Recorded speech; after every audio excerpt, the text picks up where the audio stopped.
Bismillahirrahmanirrahim. Assalamualaikum warahmatullahi wabarakatuh. Salam Mania, salam sejahtera untuk kita semua. Oke teman, kembali lagi dengan Hanbi Mawi. Seperti biasa, menunggu waktu berbuka puasa ya. Kita ngobrol santai masalah peternakan perkutut.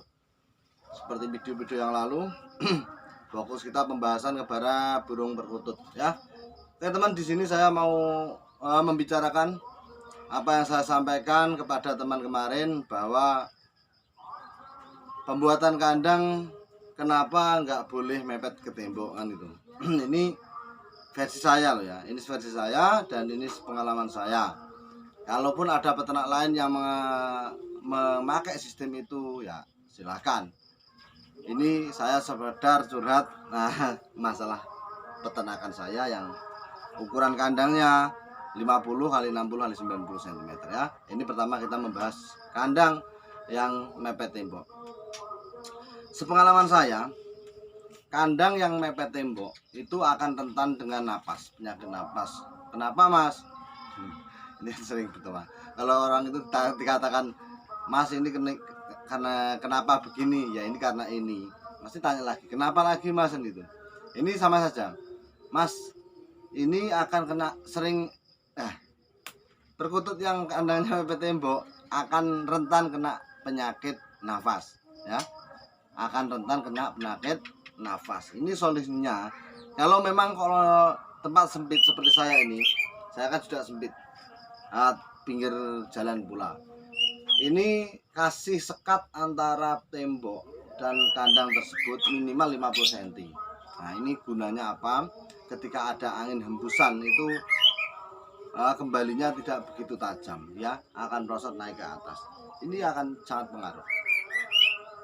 Angin yang kembali ya, mentok kembali lagi, ini bagi saya ini kurang efektif untuk perkutut kita ya, karena perkutut kita itu senangnya itu angin lewat, bukan angin mantul ya. Sekali lagi saya tekankan, perkutut kita itu senangnya angin-angin yang lewat, bukan angin yang mantul. Angin yang mantul akan mempengaruhi keadaan perkutut kita ya. Yang jelas sepengalaman saya, perkutut tidak begitu suka dengan angin pantulan. Itu pengalaman saya.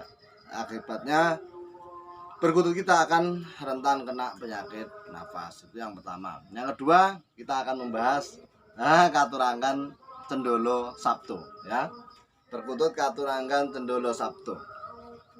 Nah, ini sering teman-teman dengar mungkin. Cendolo itu artinya apa? Sabto itu apa? Cendolo itu berhubungan dengan tangan aslinya ya. Sabto itu ya Sabto itu cinaranya ya apa itu? Ya Sabto. Sabto itu artinya kalau bupati ya perbub gitu. Kalau atasan ya titah, raja memberikan titah. Jadi cendolo Sabto. Sabto Pandito Ratu. Sabto itu ya Sabto. Cendolo itu itunya keras ataupun tangan yang keras, tangan yang kuat. Sabto itu ya Sabto, yang perkara atau perkataan yang mujibas, yang mustajab, perkataan yang mustajab. Nah, di sini sepengetahuan saya, perkutut katurangan cendolo Sabto ini biasanya dipakai oleh pemikat burung perkutut ya, dipakai oleh pemikat burung perkutut karena mitosnya ini burung cendolo sabto ini sangat kuat aura pikatnya ya, aura pelet aura pikatnya untuk menarik perhatian burung perkutut lain mendatanginya. Begitupun cendolo sabto ini akan mempengaruhi seseorang ya, ini mitosnya seperti itu. Perkutut cendolo sabto akan mempengaruhi seseorang yang memeliharanya menjadi lebih disegani ya, lebih dicintai oleh orang banyak. Ini mitos dari cendolo sabto. Lah ciri-cirinya sendiri cendolo sabto itu apa mas? Ciri-ciri cendolo sabto itu punya bulu sehelai putih, setahu saya itu satu ler ya, tidak yang lain. Punya bulu sehelai putih di sayap kanan atau sayap kiri. Ini beda dengan buntel mayit. kalau buntut mayit itu punya bulu putih tetapi sayap yang besar, ya, bulu sayap yang besar. Tetapi kalau Cendolo Sabdo itu punya bulu putih, tetapi posisi bulu putih itu di sayap bulu bagian halus, ya, bulu bagian halus. Itu pun bulu bagian luar, ya. Jadi ingat, Cendolo Sabdo itu punya ciri khas bulu putih di sayap kanan ataupun kiri, salah satunya ya. Salah satunya, sayap kanan atau sayap kiri, satu helai bulu halus di bagian luar sayap. Ya, ini selalu diketahui.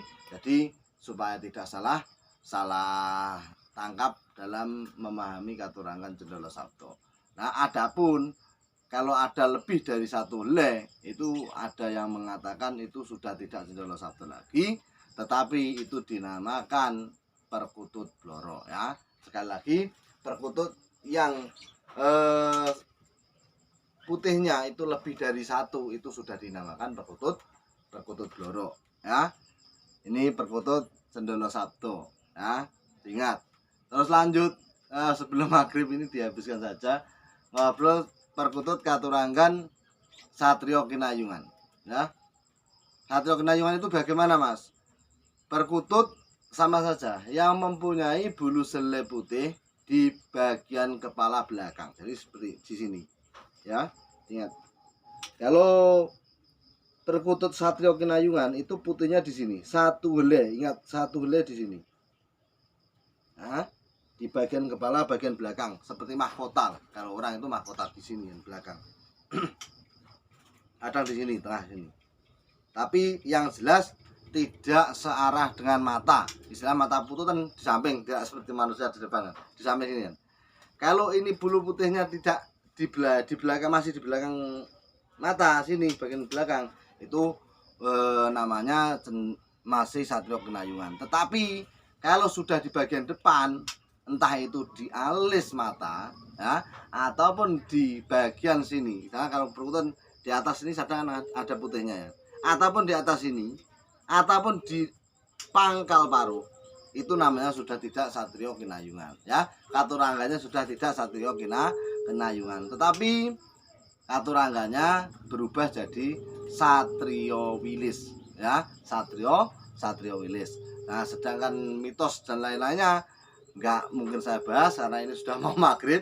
Intinya yang terakhir ini saya menceritakan perkutut Katurangan Satrio Kinayungan. Ciri-cirinya yaitu bulu putih di bagian kepala bagian belakang, ya, bagian belakang. Sekali lagi bagian belakang ataupun atas. Kalau di standar mata ke sini, ya, ke depan, bulu putihnya kalau di atas mata ataupun di tengah kepala tapi sudah lurus dengan mata ataupun di depan mata, satu helai, itu namanya bukan Satrio Kinayungan tetapi Satrio Wilis, ya. Itu teman yang bisa saya sampaikan, semoga bermanfaat. Lain kali dibahas mitos dan keunikannya burung tersebut. Sekian, salam dari NPM Awi, ngutut Sopoy Patut.